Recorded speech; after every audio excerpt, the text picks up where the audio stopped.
sa Diyos, pagituan ni Jesus sa daang Jerusalem.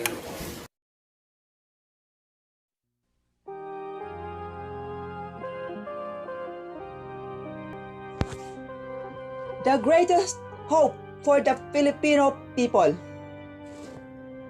Our supreme founder of the Kingdom of God, His Majesty, Supreme King Philemon O. Riambunanza, had revealed that the Philippines is destined to have 20 presidents who shall conform the biblical prophecies and shall adhere to the pattern whom God had set up in the old Mesopotamia, where 20 generations from Adam to Abraham were accomplished. The prophesied 20 presidents are divided into two sets. The first set were the 10 presidents who had fulfilled the prophetic parable of the 10 horns, which can be read as follows. And I stood upon the sand of the sea, and saw a beast rise up out of the sea, having 7 heads and 10 horns, and upon his horns 10 crowns, and upon his head the name of blasphemy. According to Revelation chapter 13, verse 1. The beast which was seen by the servant of Christ, who was John, is not a literal beast or an actual animal, but a nation whom Christ had given the kingdom of God that he had taken from Jerusalem. Back in time, when Daniel saw in a vision the ram with 2 horns would not mean an actual and literal animal. God has shown to him the meaning of his vision, which runs as follows. The ram which thou sawest having 2 horns are the kings of Media and Persia. According to Daniel chapter 8, verse 20. So, the beast in Revelation of Christ to Saint John signifies a nation, for the 10 horns meant the kings. And the 10 horns which thou sawest are 10 kings, which have received no kingdom as yet, but receive power as kings 1 hour with the beast. According to Revelation chapter 17, verse 12. This nation is the Philippines, as testified by our most divine mentor, His Majesty, Supreme King Philemon Andok Riambunanza, in his book that he authored and is entitled Nung Mi Tanghire, or Touch Me Now. He proved that the 10 horns were the 10 presidents who were Emilio Aguinaldo, Jose P. Laurel, and Sergio Osmeña. They are the 3 appointed presidents. And the 7 heads meant the 7 elected presidents, who were Manuel L. Quezon, Manuel Rojas, Elpidio Quirino, Ramon Magsaysay, Carlos P. Garcia, Diosdado Macapagal, and Ferdinand Marcos. The 10 kings in the parable who received power as kings in 1 hour are the actual 10 presidents of the Philippines, who had ruled exactly 1 hour of God, which is the equivalent to 41 years, 8 months, and 14 days. This is because 1 day of God is equal to 1,000 years of man. In order to group the 20 presidents into 2 sets, Corazon Aquino became president, and after her are the 10 presidents who shall harmonize and fulfill the prophetic parable of the 10 virgins, of which 5 are foolish who took no oil, and 5 were wise because they took oil in their vessels with their lamps. The oil in the parable is the everlasting Deuterium deposit in the Philippines. The 5 consecutive presidents who could not extract Deuterium in the Philippines are Fidel B. Ramos, Joseph Estrada, Gloria Arroyo, Benigno Aquino Jr., and Rodrigo Roa Duterte. After them, the next 5 are guided presidents who in their terms of office. Deuterium deposit can be extracted for the Philippines to become the richest nation on earth. Started from year 2022 up to 2052. Since Philippines is the only country that bears one of the islands which is surrounded by the 2 rivers with only one origin and a single exit, thus the new Mesopotamia of the world geographically manifested in this chosen nation, and that is specifically the shrine city of Dapitan, where an island is surrounded by the Pulo River and Liburan River.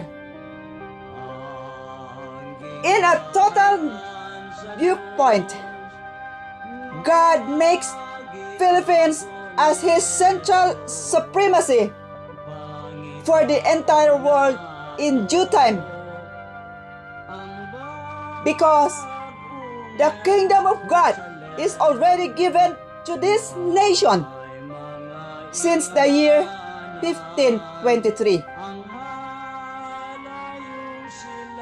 2 years after Christianity was planted in Parian, Cebu, during the baptism of King Humabon on April 14, 1521. When Philippines became a Christian country in 1523, the words of Christ were fulfilled when He said, Jesus said unto them, did ye never read in the scriptures, the stone which the builders rejected, the same is become the head of the corner? This is the Lord's doing, and it is marvelous in our eyes. Therefore say I unto you, the kingdom of God shall be taken from you and given to a nation bringing forth the fruits thereof. According to Matthew chapter 21, verse 42 to 43. The destiny of this nation to be the greatest among all nations in the whole world is irrefutable because God had planned it all, and His divine words are unbreakable.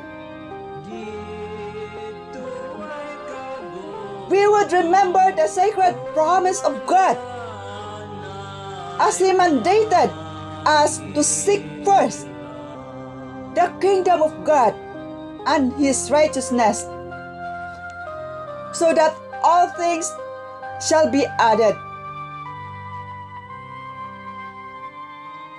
One of the magnificent things of God being added to us is the perpetual deposit of Deuterium in the Philippines. This never-ending deposit of Deuterium is prepared as the wealth for the righteous Filipino people, in which each registered beneficiary will receive a monthly share from the income of the Deuterium project, to be implemented by the proponent, which is the kingdom of God,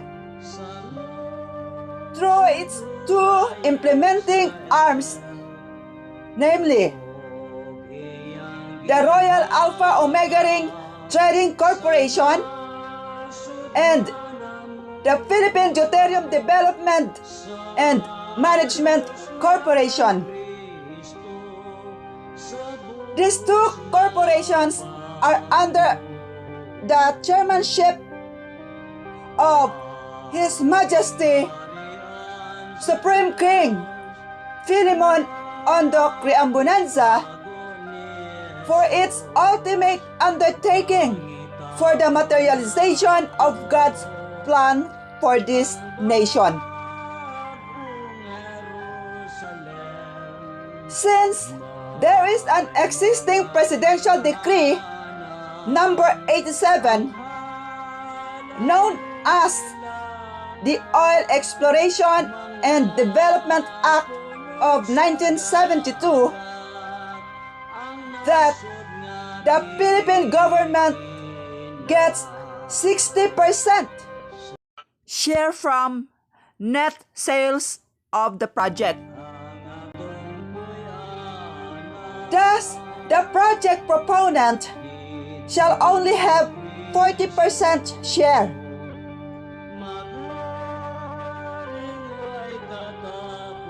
The legal projected sharing will be 60-40. Out of the share of the proponent, part of it shall be given to millions of Filipinos who are still suffering poverty. The two corporations are looking for 35 million Filipinos who were willing to become the future Deuterium project beneficiaries through a nationwide free orientation and free registration being conducted by the corporation's authorized coordinators. The share of all parties involved, including the beneficiaries, shall be based on its monthly income, and each beneficiary will receive a monthly share. There are 85 million barrels of deuterium being deposited in the Philippine Trench every day, and is reputed as an everlasting deposit. The whole world consumed 92 million barrels of oil every day. Scientists prove that oil will reach its peak capacity by the year 2018 to 2023. Thus, deuterium will replace fossil fuel in the nearer future, and Philippines will become the sole nation or the only country that will distribute and supply deuterium in the whole world through the Royal Alpha Omega Ring Trading Corporation beginning in 2022 onwards.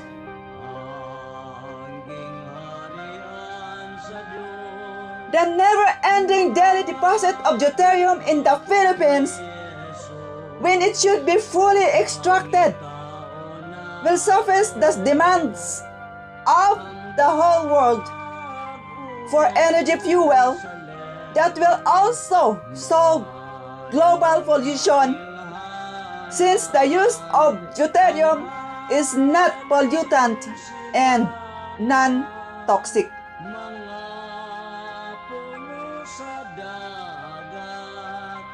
Since 85 million barrels of deuterium are to be extracted every day, the Philippine Deuterium Development and Management Corporation needs to construct more than 29 rigs in the suitable deuterium designated areas of the Philippine seas,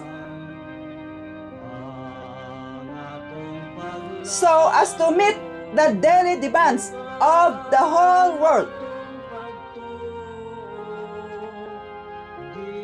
When this project will be materialized, it can make Philippines the richest nation on earth and will make its Filipino beneficiary dwells in so-called eternal bounty of life in the paradise with Christ, the King of Kings, in the everlasting kingdom of God.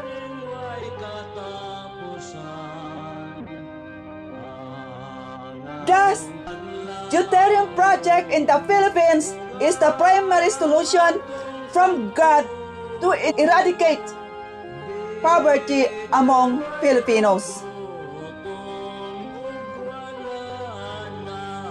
The appointed time for the deuterium deposit to be extracted shall begin in the year 2022.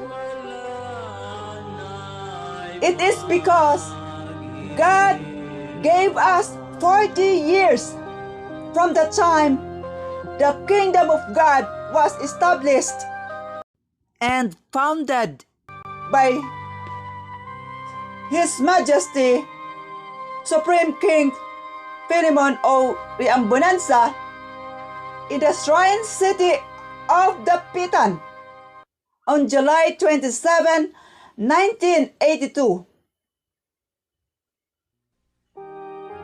The year 2022 will be the significant marking time as the starting year of realizing God's plan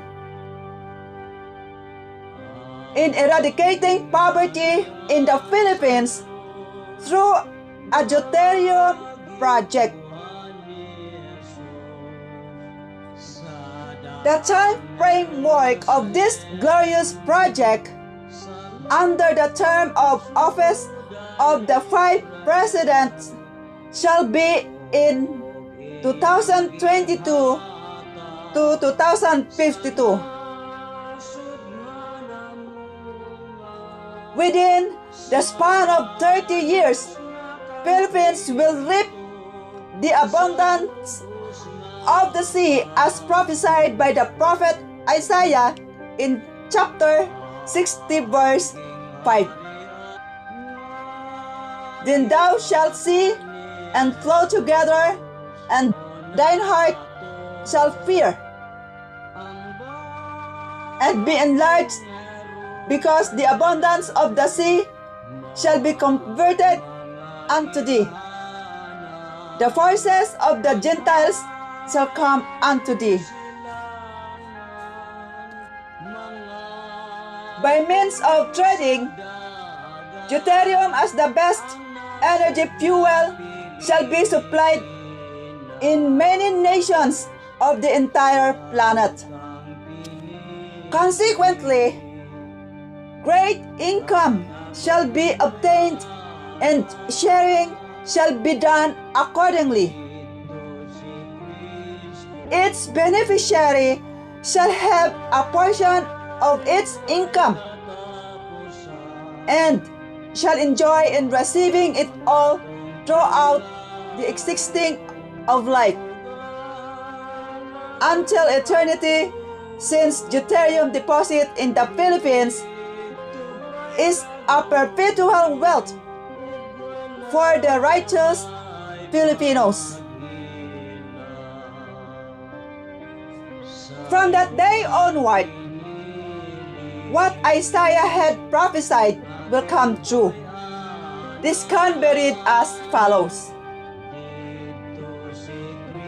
For your shame you shall have double, and for confusion they shall rejoice in their portion. Therefore, in their land they shall possess the double. Everlasting joy shall be unto them. This is the blessing from God to the Philippines, His chosen nation. Thus, Filipinos are blessed with an everlasting wealth called Deuterium. Be proud, you are a Filipino, and say, ako ay Filipino, taas noo kahit kanino. Being a Filipino, people of the world shall acknowledge us, for it is already prophesied.